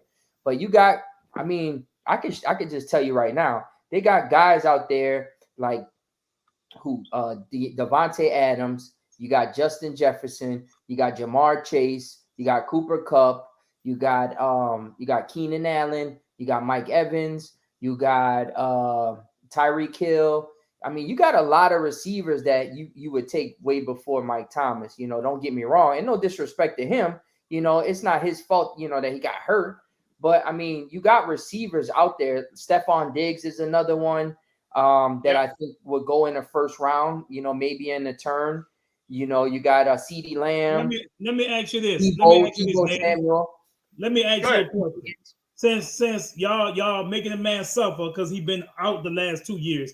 Let's just say, I'm just saying. Hold on. Let's just say Michael Thomas had 140 catches last year and played. Okay, would you still put all those guys you just said in front of him? Say he led the league in receptions. So you'll still put those guys in front of Michael Thomas? No. Going off. They say Michael Thomas right now looks like he did in 2019. So listen to me. I have analyzed over and over my rankings and national rankings over and over. And I have Michael Thomas ranked right now in fantasy football 28 receiver. Well, that's you. I'm not going off. That's national. That's him national. Being hurt. That's national ranking. Him that's being national hurt. ranking. That's national ranking. Michael Thomas is looking good. He's catching everything. I'm not saying if you want to sleep on him, that's on you. Yeah, I mean, listen, just off of the places where I've been doing mock drafts and stuff, I mean, one place has him ranked 26. So close to what I'm telling you. Thank you. I'm telling you, 28. I'm not, again, we know we Saints fans. So we know what he can do in the offense and his potential. People are just downgrading him because of the injury and him not playing for 2 years. So you can't be mad at that, but you also can't be mad when somebody says the guy is going to be a top 10 receiver or a top 5 receiver again. You know, so I hope he is. I hope he proves me wrong. Because that means we're gonna be winning a lot of games. Jerome. They don't know. I think if you can get him later on, I mean it is a steal. I think it is a steal. You know, and that's the thing. You know, you got a lot of. There's also your draft strategy, right? The one with you, Rich. Really? Who's been right? Who's been right? Mike Thomas or Rich? Huh? Who's been right? Has Mike Thomas hit the field in 2 years? Really? Really? Okay. Michael Thomas, boy. He's the 2019 Michael. This is the 2019 Michael. Hey, Nader, this is the same guy that said Michael Thomas wouldn't hit the field one game last year, and everybody else said he would. I'm gonna be honest with y'all. I said that in the beginning. I said that in training camp that he would not see the field. Let me just say this. Right, and I'm giving you an example. On this app, it says that he's ranked 26. I'm gonna tell you the players that are before him, and I'm gonna tell you that. I'm gonna tell you if they are not better. Exactly. Amari Cooper is not better than Mike Thomas. Darnell Mooney, no. Marquise Brown, no. Allen Robinson, no. DK Metcalf, no. Cortland Sutton, no. Mike Williams, no. Brandon Cooks, no. Terry McLaurin, no. Jalen Waddle. Stop it right there. I will bet you right now McLaurin goes before Mike Thomas in fantasy this year. Oh, he'll go. He might. For anybody that's retarded. Yeah. What? Leave McLaurin. Hey, I'll tell you right now. So if Mike Thomas is there and you leave me McLaurin, I'll take McLaurin. I'm letting you know right now. Okay, that's what I say. I hope so, Rich. Yep. I hope I'm right behind you. And I'm high on Sutton too in Denver. Yeah. Mike. Okay. Rich, I feel you, bro. Listen, I'm not saying that. I'm just giving you examples. I'm not saying don't draft Michael Thomas. Because listen, if Michael Thomas is there, I'm gonna let Soul know I don't give a shit. I'm taking Michael Thomas if he's there. If he's there in the 3rd, 4th round, 5th round, if he makes it that far, but Soul not gonna let it. Soul not gonna let that happen because Soul gonna get the All Saints team on his fantasy team. I wouldn't think, like I said, you look at my teams. I never had an All Saints team, brother. Never had an All Saints team. But hey, Michael Thomas, Alvin Kamara, if they're there, I'm taking them. I mean, you got to. I don't go with star quality. I go with consistency, and that's how I draft. No, I'm not. I'm gonna tell you. Catches, listen to me. I have a chart. It don't even have names on it. That's how I draft. Most catches ever. Nader, I have a chart. It don't have nobody's name on it. It just has stats. That's it. So that's how I draft. So we're gonna see. I don't need to look at a name. I ain't gonna lie to y'all. I hope my brother Mike Teasy get into fantasy, bro. Listen, I love when we talk about fantasy because y'all be going at it, boy. I love bringing that shit up. Look, when it's time to bring up fantasy, I be sitting in the middle. I be like, oh yeah, I'm about to start my shit. And then next thing you know, y'all two go head to head and go crazy. I'm not. I will tell you right now, I'm not a star guy. I don't look at stars. Never did. Well, I can't give all my secrets up to Soul because I'll give it to him. I'll give my secrets because I tell you what, they're not gonna use it anyway, so it don't matter to me. Hey, Rich. Soul be right. Somebody want to know who is your supplier, bro? Oh man! But let's talk about something. Let's talk about this. My supply is my handle, Fantasy Legend. That's it. Ask anybody. He'll tell you. That's your Twitter. That's your Twitter handle. They kick me. I'm not allowed in some leagues. I can send you the commissioners of leagues. They won't allow me in leagues. Is that your Twitter handle? This dude. Yes. Man. What is it? Fantasy Legend? Fantasy? No, that's my fantasy. That's my fantasy name I use in all my leagues. Oh, I was wondering. No. That's my fantasy. That's my name. No, that's my name. I use them all in my leagues. So I just joined this league. And in fantasy, you are considered a lethal weapon. Look. Yes, I am. I'm gonna show you. Look. If you can read it, it says Fantasy Legend right there. Lord. Here y'all go with Fantasy Legend. Okay, bro. But can you let those kids win this year? Listen, don't worry. I was playing fantasy before you was born. Don't worry about it. Can you let those kids win this year, bro? Come on, bro. Give him a chance. God, please, bro. He in the league with a bunch of elementary kids. That boy playing 12th grade. I mean, 12. Look, I will tell you this, and I'm not bragging. I play some against the most talented. I'm telling you. Listen, I will tell you this much right now. If you've never been in it, I learned from fantasy from guys that are in salary cap leagues. It is 10 times harder to draft in a salary cap league than it is a regular. If you can draft in a salary cap league, a regular league, like taking candy from a bay, I'm telling you right now, it's easy. Yeah. It's You like, know what? wow, And really? Richie, that's why you are used to going with players that's not on the radar because No, not at all. spend Not money. at all. Hold on, Not listen. at Let all. me say this. Let me say Go this. ahead. You're used to the salary cap because you can't get all big players, right? That's the salary. You only got so much money to spend. Yep. And that's why you feel, okay, I need to take players that are under the radar. But in this league with no salary cap, you do that here. You're gonna be dead last. You're gonna be old. Let me tell you, this is a fact. This is a fact, and I will bring it when I come to draft with you. I have proof of all the leagues I've won. Every single league I've been in that has not been salary cap, I have won 100%, and that's a fact. 100%. It's easy. I'm sorry. I'm not taking nothing away from you knowing fantasy or Nader, but I'm sorry, dude. When it comes to fantasy, I take it very serious, and I'm gonna tell you right now, there ain't many guys out there can beat me in fantasy. That's a fact. Okay. I'm sorry. I can't wait to see this. I can't wait. Listen, I'm not doubting you at all. I'm just saying I want to see your record in Soul State League.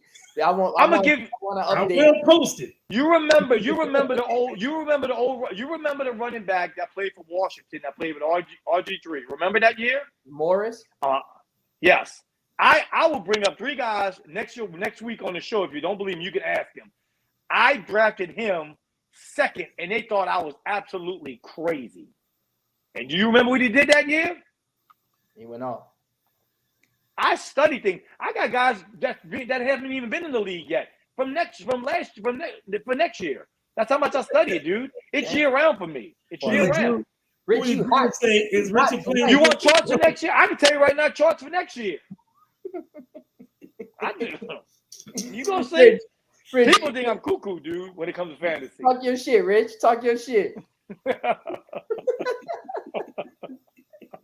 It's fun, man. It's fun. I ain't gonna lie to y'all. I've been keeping quiet on this fantasy stuff. You know, like I ain't been really going in. I'm just waiting for Soul to give me my trophy at the draft, and then I'm gonna talk my shit. I got my butt kicked last year from going against high draft last year. Yeah, let me just say about Nader, bro. Just like Soul said, I drafted all the big players last year and lost. I went against how I normally draft, and I lost. I couldn't believe it. Yep. But look, let me just say this about Nader, y'all.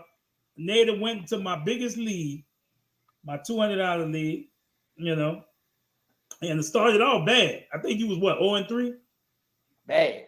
I was down bad. How you gonna let a new man come in your league and win the first? Tell him the story. Tell him the story.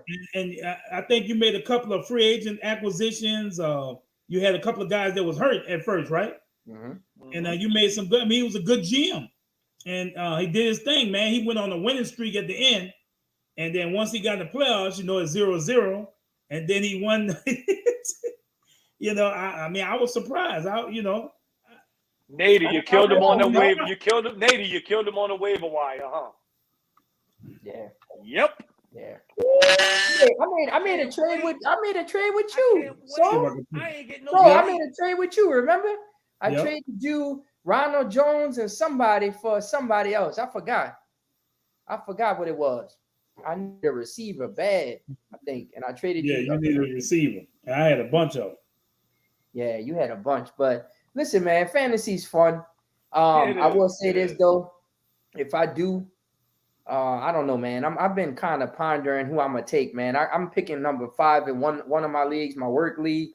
I know this dude better not be. Look, I'm gonna see how these cats draft. He's talking about this league. I'm gonna see. If I see one guy pull up with a notepad or a laptop, I'm gonna be mad.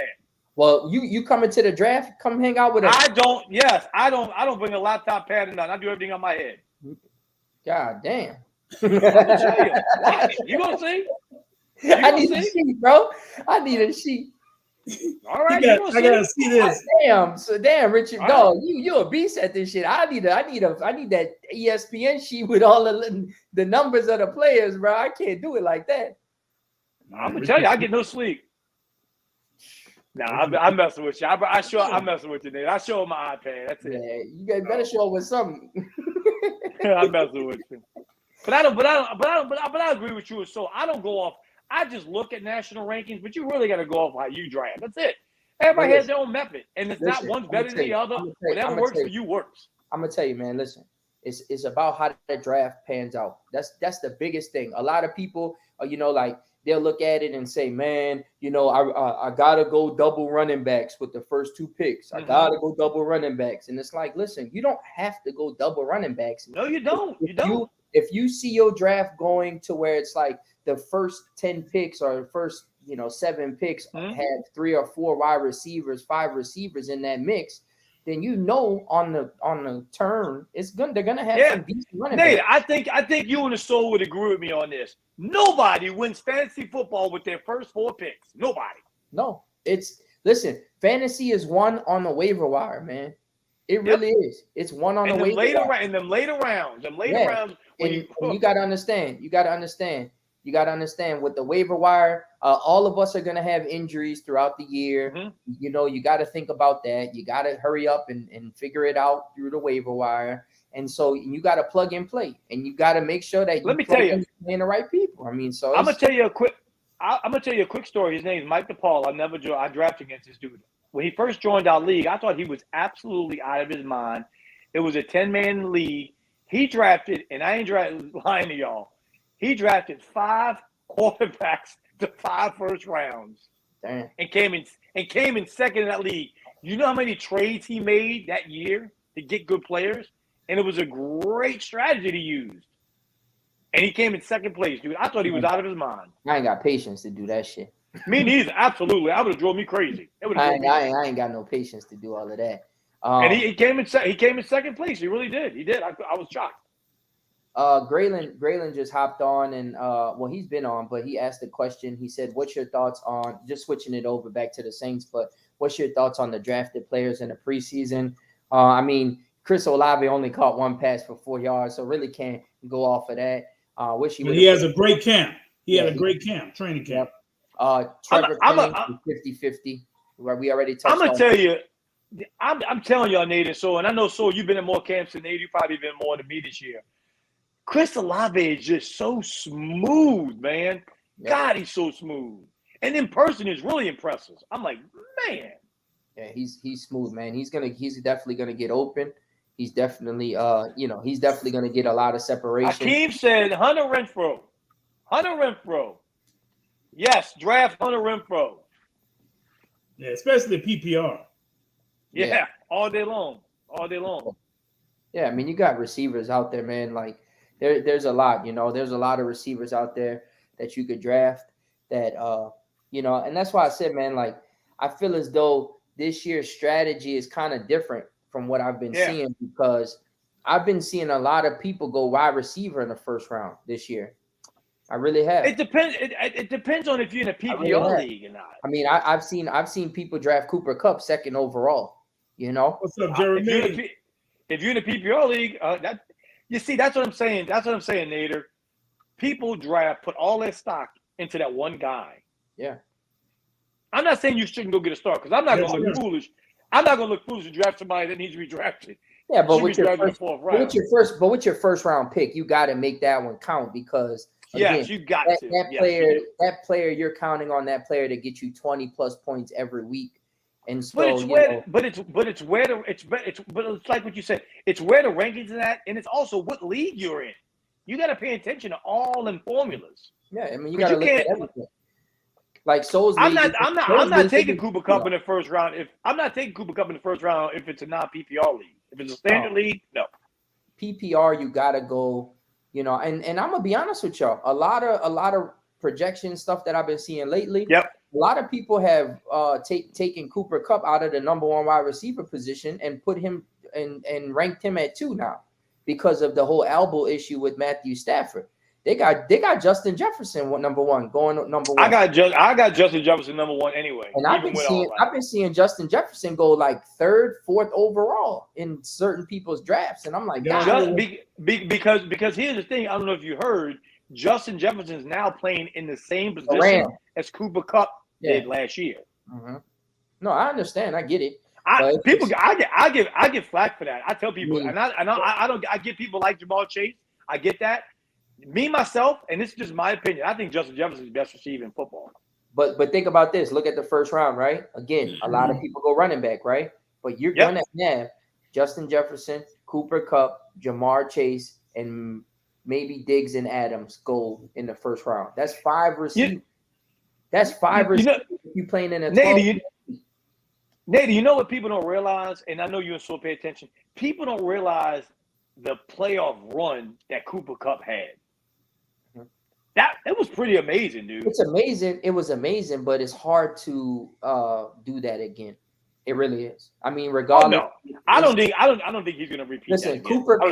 Cooper Kupp had 64 more points than any other wide receiver last year in fantasy, right? Yep.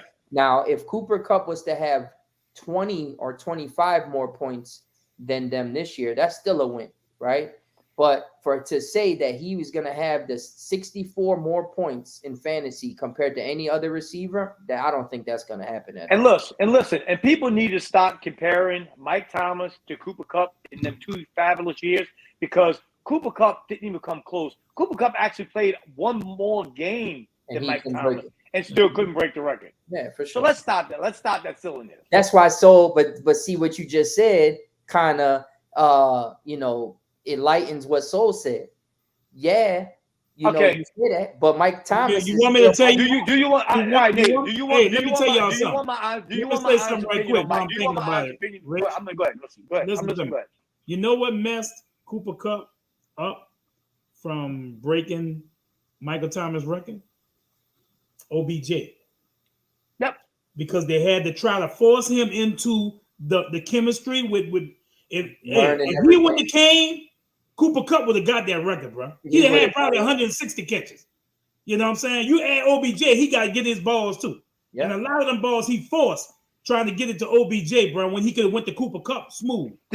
Here's my thing, Nate, and I'll probably get hate, and that's fine with me. That's fine. When it comes to the Saints, I'm a diehard as they come, but I'm a realist on life in general. Me, myself, I think Mike Thomas has been through so much, and I pray he can get back his old form. But I think it's going to be hard for him to be the same player he was before this injury. And that's just my opinion. And I hope he does. Yeah, I mean, listen, I don't, for me personally, if I looked at projections, if you were to tell me, Nader, what would you project him, what his stats would be at the end of the year?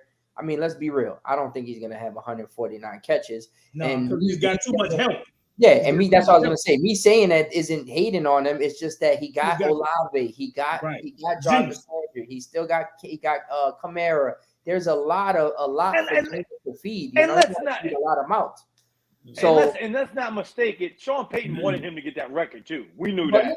But listen, I think that if you're looking at a realistic projection for Mike Thomas going into this year, a realistic projection, I think you can look at in between, I would say 90 to 100 passes. Right. That's catches. That's being realistic. I had him around 80. Around 80. I mean, because I could see him averaging, 8 to 10 catches a game. That's what I'm thinking. I'm thinking Michael Thomas 90, Juice about 60, and Olave maybe about 45. 40, yeah. I mean, they're not. That's the thing. They don't really need him to do that. I think they're gonna be big plays. Big plays. Olave is gonna have a lot of the big plays. Yeah. Yeah. So I mean, he's gonna kind of be in that Devondre Henderson role. You know what I'm saying? Yeah. Devondre didn't catch that many passes in the game, but the passes he caught were the ones that were big and the ones that went for touchdowns. The ones that all that mattered. Yep. Yeah. And Devondre loved that. He said he wasn't mad. He knew his role. Because he getting touchdowns. Yeah. What you mean? Why would he be mad? So, but I think, like you said, I think he gets about 90 to 100 catches this year. So, I mean, for a wide receiver to have 90 to 100 catches, I mean, if you look fantasy-wise and put that in fantasy football perspective, I mean, you're looking at a guy in at least the top 10. Yeah. Fantasy. I mean, if you can get a guy in the top 10 in the 4th round, 5th round, shit, why not? Okay. Well, listen, so set on, I get it that he thinks Michael Thomas before the injury, he was who he was and all that. So do you use that same analogy, Soul, for Christian McCaffrey? Christian McCaffrey? Well, I feel like with Christian McCaffrey, this dude, Alvin Kamara had injuries, but it didn't keep him out. Mm-hmm. This dude had injuries that kept him out. And I feel like it done caught up with him. I feel like his body, when he was young coming out of college, I mean, he just can't do it no more. He's getting older. You know what I'm saying? His body can't take it. And so would you take Christian McCaffrey? So would you take Christian McCaffrey in the 1st, 2nd round? No. I don't like Christian McCaffrey really anyway. I'll respond to that and say it just depends where he falls, where he's at. Yeah, that's how you have to say it. Yeah, because for me, I simply said if you let him get out in your league, you think he's getting out in the 2nd round? Probably not. No, I think. Listen, I'm gonna just be honest with y'all. I think that just looking at the 1st round, if let's say you're in a 12-team league, the guy's not. If he falls to anything past 5, 6, that's just crazy. Now, I've seen him go number 1 overall. I've seen him go number 2 overall, number 3 overall, 4th, 5th. But again, if he's sitting there at 6, 7, 8, I mean, I would really think hard about doing it. And here's the reason why. The reason why I would think about it is this. We can sit here and play the injury game and say this player was hurt, this player was hurt, right? But at the same time, when you're looking at fantasy, you're looking at value. And with value, if you're at the 6, 7, 8 pick and a guy who can put up 20 points a game, 26 points a game is there at running back, I would go for it. Now, the second thing is the Panthers, their offense is strictly, right, predicated on Christian McCaffrey.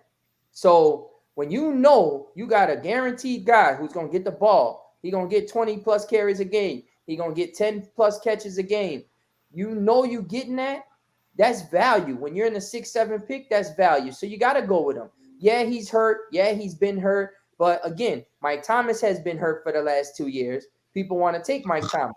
Christian McCaffrey has been hurt for the last 2 years. People should want to take Christian McCaffrey. It's actually the same thing with Barkley. Barkley. 100 receptions for Mike T. Barkley, I think he's going to go off this year. Yeah. So again, everybody gets hurt. They have their mix. What he said? Jesus Lord have mercy. I mean, it's similar to what we said. Right. I said MT with 90. That's a lot of yards. That's a lot of yards. With 60. I said Olave with 45. So we close.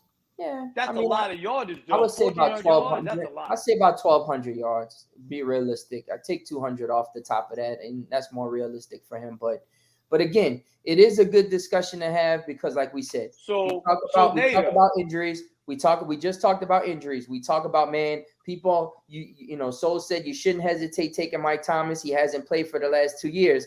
But then I agree with you, Richie Rich. When you bring up Christian McCaffrey, people hesitate, and it's like he hasn't played the last 2 years, really.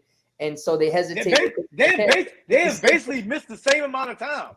Yeah, and that's the thing. So I don't know. For me, again, if I pick 6, 7, 8 and Christian McCaffrey's there, I'm gonna take him. Nader, you just run your rankings because you looked them up. Where do you think Christian McCaffrey's ranked right now? He's top 2. Third. He's third. Well, he's third, 1 or 2 or third. Yeah. Where do you think Alvin Kamara's ranked? He's ranked 15. Yeah, that's crazy. I don't have 15. That's what I'm saying. That's crazy. That's insane. I would have no way. But again, another thing, hey y'all, another thing you have to look at is Mike T was limited from his quarterback, which was Drew Brees. Okay, now he's not limited, man. So you have to understand. Well, so who did Christian McCaffrey have? Look who he have now. Nothing. Y'all see it? Look, just the running back rankings right here. Look. I know.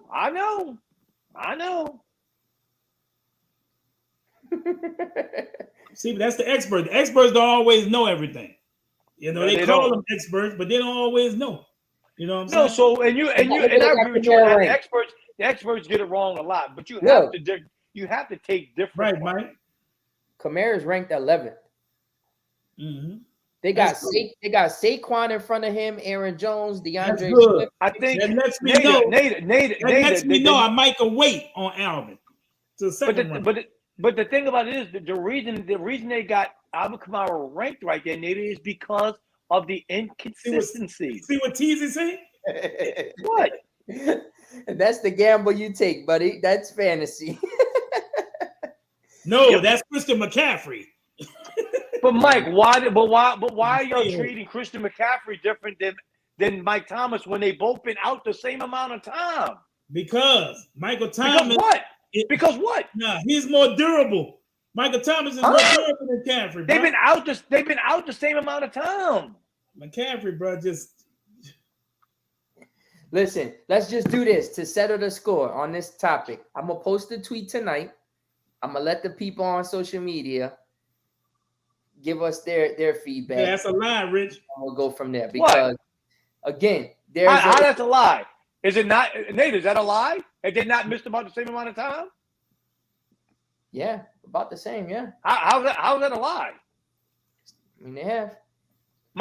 See that actually, so believe it or not, Christian McCaffrey played a couple games last year. Mike Thomas didn't, so Mike Thomas missed more games. Yeah. I mean, he's right. Am I lying? Mike, I can't disagree with him, Mike. I mean, McCaffrey did play a couple games last year, so yeah, a couple. You're right too. But Mike Thomas didn't play at all. You're right. 2 games. That's all right. He ain't do shit in them 2 games either. He actually did. He did. He balled out. He had like 30 fantasy. Thank you. Yes, he did. He sure did. Okay. All right. Oh man, but this is a good ass topic. Them 30 fantasy points cost his ass. I'm gonna have time to take it. I'm gonna have time to go eat a sandwich and take a nap in Souls Draft. Jesus, Lord, have mercy. Okay, think that. Think that. I hope you think that. So let's do this. Let's switch. Let's switch. I know we've been on fantasy. Let's switch real quick. Hey, fantasy seems to be real popular. Yes, but I wanna touch on this real quick before we get off because we've been on for an hour and a half. But let me adjust my phone right quick. Hold on. The Pelicans schedule came out today. Their 2023 regular schedule, and their first 2 games are on the road. One is at the Brooklyn Nets, and one is at the Charlotte Hornets. Their first home game will be on a Sunday, October 23rd, against Utah at home. Then they follow that up with Dallas. Then they go on a 3-game road trip at Phoenix, at the Clippers, and at the Lakers. Then they play Golden State at home. I will be at that game. Because you already know who's my favorite player. We need to go to that one together. Yeah, I'm gonna take Blake for that. I got Pelican season ticket. Yep. And then at Atlanta, at the Pacers, at Chicago. So they got some good games. I mean, they got a Dallas. Their first national TV game is on TNT, week 4, or game 4, I should say, against Dallas. They play at Phoenix on ESPN. They play Memphis on TNT. So they got some, they play at Denver on TNT, home against Atlanta on TNT, Cleveland on ESPN, Lakers at the Lakers on ESPN, at Portland on ESPN, Dallas home on ESPN, at Golden State on TNT, and Denver on TNT. So they got some national TV games. Listen, I tell you, look, I am seriously, I'm a Lakers fan. Everybody knows that, but I'm telling you right now, I'm rooting for my hometown team this year. I want to see nothing but good things from them, really, truthfully. Man, I definitely want the Pelicans to do good. Listen, it brings the whole morale of the city. You know, you got a team. Man. It was so, I tell you, they put everybody in such a good mood last year. Man. Hopefully the Saints can put us in a good mood on Sundays, and then throughout the rest of the week, hopefully the Pelicans. Hey, you seen they had the Pelicans at the practice last week, huh? Yeah. Yep. Herb Jones was throwing passes and stuff. Yeah. So yeah, I didn't realize how skinny he is compared to football players. Goodness. Herb Jones.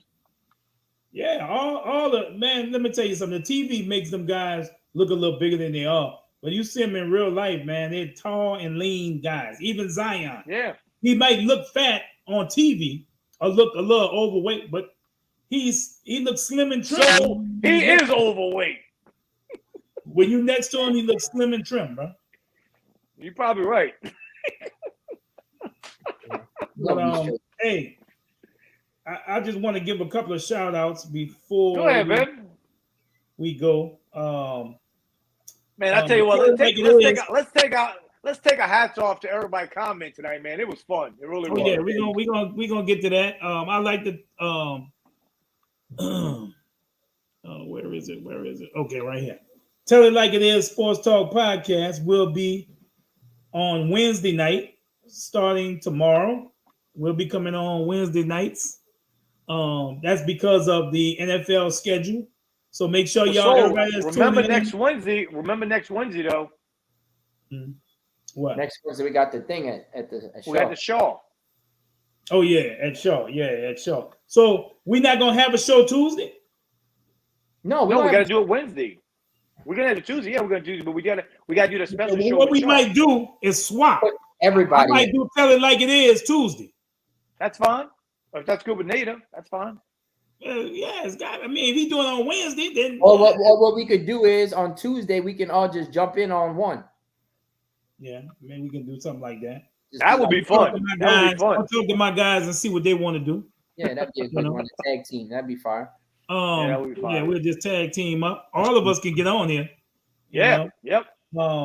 Also. Yeah, I'm cool with that, Mike. Also, the new sponsor. I'm gonna talk about it tomorrow. I could probably just wait till tomorrow and talk about it. But one of our new sponsors on that show is doing something. But also, I want to talk about my show this weekend.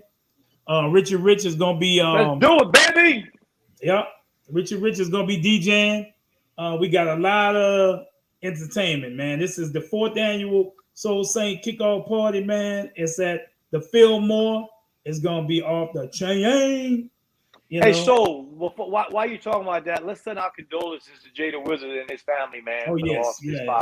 Jada Wizard's father passed away. Lost, man. So, yeah. We want to, pray for him and his family and that they be strong and get through this, Yeah, man. He lost his. But I see that you got Doopsy on there, huh, bro? Yeah, bro. That's exciting, man. I tell you, this is my boy, man. Fun. I can't wait to see MJ perform live and Mike, bro, and all that, man. And we got Deacon Toussaint. He gonna be that dude's funny, dude. He's funny, bro. He's funny. Nate, you coming? You gonna make it? He told me he was trying to get on with I'm trying, bro. Tyler Perry. Come say hey. Man, so and then tell about the cruise, so. Oh, yes. The cruise. Oh, DJ Richard Rich right there with me by the boat. That I will be on. I will be there. To your left, you got Mike, King Mike, and Jada Wizard on your right. In the middle, zoom in. You got Prince on the left and Michael Jackson gonna be performing. Man, let me say this, Soul. King Mike, I met through Soul several years ago, and let me tell you, this young man is something else. Not only, I mean, he's a great artist, but he's a great human being. First of all, just a nice gentleman. Just like seriously, I just want to say, a really good guy, and I wish nothing but success for him, man. Really, seriously, he's come a long ways. Mm-hmm. Yes, yeah, and like I said, he's always he's got that energy. He always he's got that grind, bro. Never sleeps. And Jada Wizard too. I want to say he's Jada Wizard. That cat's talented, man. Jada Wizard. I already said he's talented. These two brothers are. I mean, I've been rapping since before they were born, but these two dudes are good. These two dudes are good, man. And let me tell you, I'm just honored to be able to work with them and do songs with these guys, man. You know, I shared the stage with y'all, man, and I tell you, man, that was some fun days. We had some good times. Yeah, got my boy Ricky Jackson, City Champ, and Tyrone Hughes, man. We gotta do an overtime float this year. Yeah, we do. So just if y'all interested in the cruise, man, we got a lot of cabins booked, and we still got a lot of more cabins, just waiting to be booked. So call me. I'll let you know when it's usually it's a special $50 per person to book. It runs weekly, so sometime it'll be off 2 weeks, then it'll come back for a week. So you just got to catch it, but it don't matter. I mean, you're paying for your cruise anyway. So you just need to get your cabin booked so you can get a good cabin. I'm always on the Lido deck. I love being on the Lido. So Nader's gonna be on there too. He's going this year, and I appreciate it's gonna be fun, bro. It's gonna be fun. I'm definitely gonna do that, boy. I'm trying to get. We got Rich. We got Nader. We're gonna what? Live on Nader. Yeah, I'm trying to get sexy for that thing. I might do this. I might do the sports show with no shirt on. Anybody don't know where the Fillmore is? This is the back of Harrah's Casino. The Fillmore. You see, it look like a little movie theater. That's where you enter. You go around to the back of Harrah's and enter. That's the Fillmore right there, y'all. And it's a free show. If you want to donate something to breast cancer, they better donate, man. Look, ain't nothing. Look. Speaking of that, man, I want to send a shout out to everybody I work with this weekend. So y'all know I did a benefit for cancer this weekend with No One Fights Alone. We had a fabulous turnout, man. Over 1,200 people, packed house. And listen, let me tell you a quick story, dude. They did a 50-50, and the 50-50 got up to $1,600. The guy donated 100% of it back. Wow. Yeah, I'm doing a 50-50 too. I always do a 50-50 at the show. Definitely, bro. Yes, definitely do that. Yes. Yep. That's so, tight. Man, look. Listen, man. I'm always down for that. Y'all support Soul. Y'all support the charity events, man. Breast cancer, everything, man. We trying to help the community in the best way we can. Yeah, that's the main thing, man. That's the thing, man. I said it in the video last week, man. That's one thing I take pride in, man, because like a lot of people always think that, and I hate to get serious at the end, but a lot of people think that, we here and, we're going to be here for a long time. This world is temporary, man. Like we here for, they had a guy the other day, man. It's just crazy. A guy that I met one time, guy seen me, he works in a clothing store and man, he seen me, he followed me on Twitter, he follows me, and he started talking about the Saints. He was like happy I was there. And he's like, oh my God, I follow you on Twitter, bro. Let's talk about the Saints. And we chatted it up about the Saints. And you never know what people are going through, man. And the guy ended up this past Sunday jumping off the Mississippi River Bridge. And oh my goodness. And you never know, man. You never know what people are going through. So, the thing is, man, the reason why I say that to say this, man, like mental health is real. Helping people in general is real. Check on your friends, check on your family.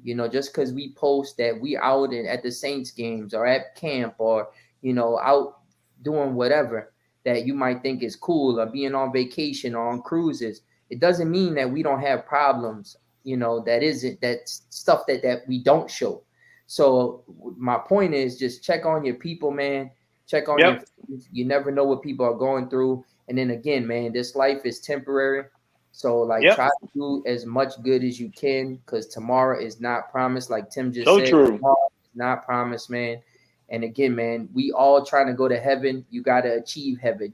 People think, oh man, I'm going to heaven, man. I'm a good dude. Yeah, but you got to achieve that. It's like a test, It's a test. When you want to pass a test, you're going to study. When you want to do good at fantasy football, you're going to learn. And man, I want to get this player in this round, that's how you're studying basically. So you got to study, you got to achieve it, and you got to want to do good. And again, man, just do as much good as you can because again, tomorrow is not promised. So that's why I take feeding the homeless very serious because again, man, these people are counting on us. They're out there at 11:30 every Thursday waiting in line, and I'm not even out there. I pull up to the light, and they got a whole line out there. So again, man, if you want to help feed the homeless, you want to help, you donate to Soul Saints breast cancer charity. You want to help donate to anything Richie Rich is doing, man, hit us up. We're 3 dudes out here just trying to make a difference in the community. You know, yeah, we could talk Saints, sports, fantasy all day, every day, like it's clockwork. But again, it's also what you're doing to help people, and that's what we're doing, man. We helping people. So, I'll tell you that. Well said, Nate. Well said. Yeah, man. So I take it serious, man, because at the end of the day, let's all love one another. True. For sure, man. And like I see this dude that he's 26 years old, jumping off a bridge, bro, like killing himself, man, you know what I'm saying? Like, come on, man. So thoughts and prayers to his absolutely. Thoughts and prayers to his family. You know what? Let me say one thing, Nathan. Yeah. I really think you have a big heart, man, on what you do. I had, and Richie probably has too, and maybe you have. I've known, that one thing, and the reason why breast cancer is big to me is because my mom passed away from it. My aunt, cousins, I had a lot of people, and this is something that was diagnosed. It's nothing you could fake. And one thing I've learned, and God's gonna punish them guys. You out there feeding the homeless, bro, for people who can't do better. But they got some homeless dudes out there, bro. And they know who they are. That probably got more than us or as much as us. But we don't know. We doing the good thing, from our heart. It's about the intention. I knew a guy on the West Bank that was right. They used to get like over, $1,500 a month from VA and disability and everything. He was acting like he was homeless and everything. Dude had a car, everything. And this just kind of rubbed me the wrong way a long time ago, But I feel in my heart they're gonna be come Judgment Day. Hey, if you out there faking, acting like you don't have this and have that, and Nada's out there with a good heart, out there helping you, and you know what I'm talking about, man. Yeah, I know. And listen, and that's one. Well, let me tell you what, Nate. You talking about feeding somebody? I went to Oakwood about 2 or 3 weeks ago, and I came home and I told Stacey, I said, they had this guy at the front entrance when going into the food court. He was asking for money. He said, I need to get something to eat. I said, sir, I don't have cash on me. I said, but you can come in here and pick anything you want to eat, and I'll buy you food. He said, oh, I don't eat nothing in here. I was like, what? Yeah, see, right. And that's the thing. Right. So you're absolutely right, and I agree with you 100%. So, but also too, I also want to say this: it's all about the intention, right? Yep. It's all about your intention. As a man, as a guy who's trying to do good, it's all about your intention. Because again, we don't know what these people have. We could be feeding somebody that really needs the food, and we could be feeding somebody that don't need the food, right? But at the same time, as long as you're good and in your heart you're doing it for the right reasons, God's gonna know that and God's gonna bless you. I'm telling you, man, like I'm gonna be real with y'all. Like I've been through a lot of shit in the last year and a half. Like Soul knows, I've been through a lot of shit in a year and a half. I've been through a lot of ups. I've been through a lot of downs. I'm gonna be honest with y'all, man. I could tell y'all this. I'm not hesitant to say this. I was depressed. Like when I tell y'all depressed, I was to the point where I was like super depressed. And like, I started doing that and I seen somebody doing it, but they was doing it on Sundays. So I was like, man, that's something that I've been wanting to do. Let me, strap down and really do this. I did it, man. And like, I started getting donations. And then something happened bad to me where it was like, people start talking about me, saying bad stuff about me, things like that. And then I just kept doing it. And so it's been like literally, I think in October, we make 2 years of consistently going out there every Thursday and feeding the homeless. So anybody that wants to say or question somebody and say, man, you doing it for this or you doing it for that, bro, I take time out of my day on my day off to go out there and do it. A lot of people think like, oh, you're getting donations. So what are you doing? Some weeks we don't get donations. Some weeks exactly. I'm taking, how much it costs to feed the homeless? It costs $365 a week to feed the homeless. Guess what? When we don't get money, ask you this, Nada. Out of my check. The canes that you get it from, they don't just donate. No, I mean they give us a discount on the food. Like the food's supposed to be like regular price, everything all in is like $435. So they give it to us for $365. So they giving us a $70 discount, which is cool because when we first started doing it, we were doing it and getting the food from Popeyes. And Popeyes, I was actually spending more money. I was spending $400. But Nate, I'm gonna get you hooked up with my sister Letty. She has her business and she feeds the homeless too. And I'm sure she would love to hook up with you. Man, let me know, bro. We need as much help as possible, for real. Because Popeyes, some of those places or give you food for like when I had my tailgate, when I was with the Big Easy Mafia, you know, I used to have Hooters, my boy Wags and Marrero used to donate. Wags is good, man. Used to donate that food to me. You know what I'm saying? I didn't have to pay a cent. It was doing it for a good cause. You know, and sometimes you'll find people like that. Like whoever's the CEO of Cane's or and you say that like what he does and like what you doing this Sunday. So people don't realize those artists are donating that time for a good cause. Nobody's getting paid for that. Not a soul. Nobody. Right, and that's the thing. And one thing I will say this too. A lot of people always ask me why you don't start a nonprofit. Why you don't start a nonprofit? And for me, like, I don't know. I look at it from a different perspective with the nonprofit thing. Like, don't get me wrong. Whoever has one, big ups to y'all. But for me, I don't like the name big nonprofit because I feel like it associates money. Like it associates you making money off of it. Yep. And I don't want my name to be associated with I agree. making money off of it. So like that's why I do it solo. Though I do it by myself. I have my friends that goes out there and helps me. But like, I don't like to associate that with it. I'm gonna be honest with y'all. This is how I think. Like, I've thought so deep into it. Check this out. And my friends laughed at me because they both came out with me the same day. I bought a new car, right? And I got a new car. There was 2 days later. I went to go feed the homeless, right? I went to go pick up my friends. Now, mind you, I went to go pick them up. I got a new car. I want to show them my new whip. Right? I go pick them up, right? We pull up with all the food in the trunk, feeding the homeless, right? After, drop them off. I'm driving home. I felt bad. You know why I felt bad? I felt bad because I'm like, man, I just pulled up to feed the homeless in a new car, and I felt like, I don't know, I felt like I was kind of shitting on them in a sense. Like that's how I took it. I don't know. Maybe I was feeling. You can't think like that. I know, but that just shows you how deep I think about it. And so now I drive my wife's car when I go feed them. I drive my wife's car to go feed them. My friends are like, "You must have got your car repo." It's all right to drive in your nice car. You have a lot of celebrities. They're not gonna go and get a hoopty just because they're a celebrity and say, "Oh, I don't want to ride up in my Mercedes to help."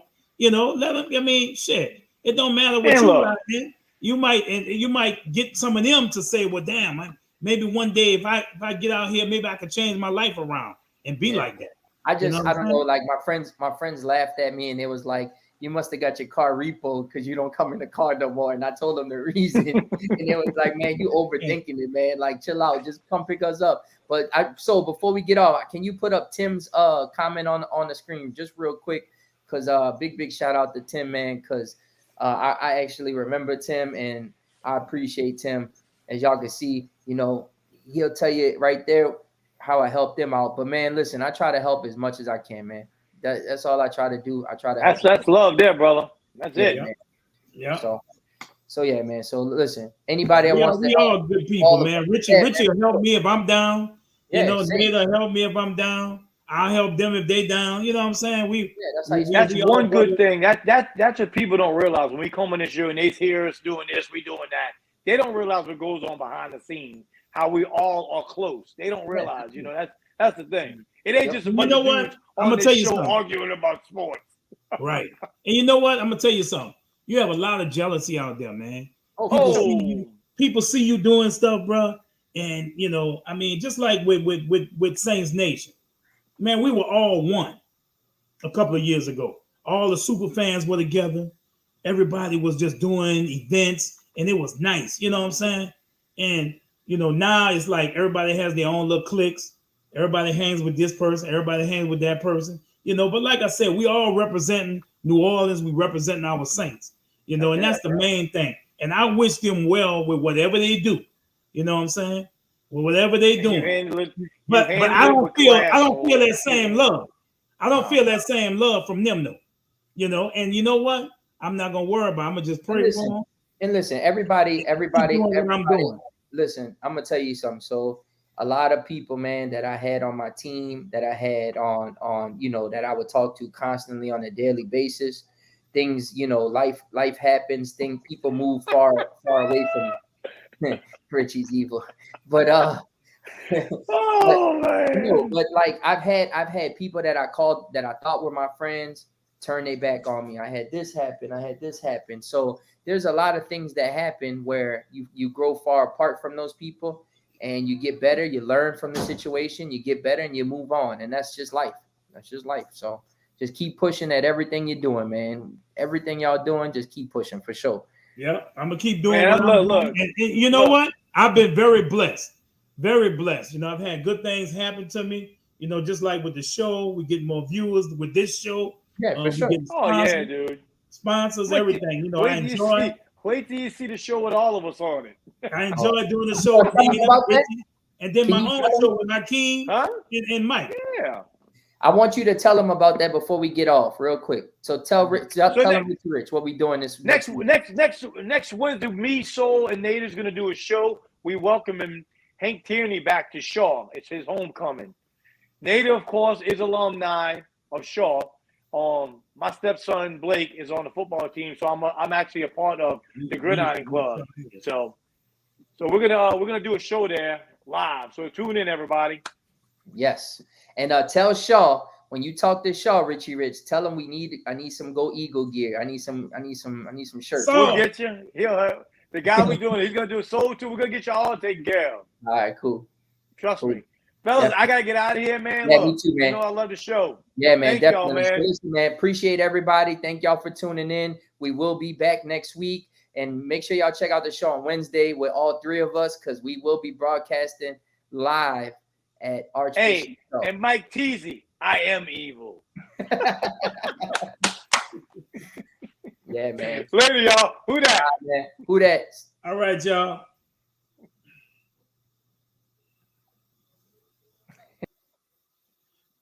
Let's see. We're going to go out with a little music, y'all. You know, since they left me. Let's see what I want to play today. Let's see. We're going to go with Coming to Get You, because the Saints coming to Green Bay this week, Friday. We coming to get you, Green Bay. Them Packers, the cheeseheads. We come and get y'all. Let's hear for the black and gold. Now let's go. Let's scream who that. Any competition, yeah, we coming to get you. Let's go.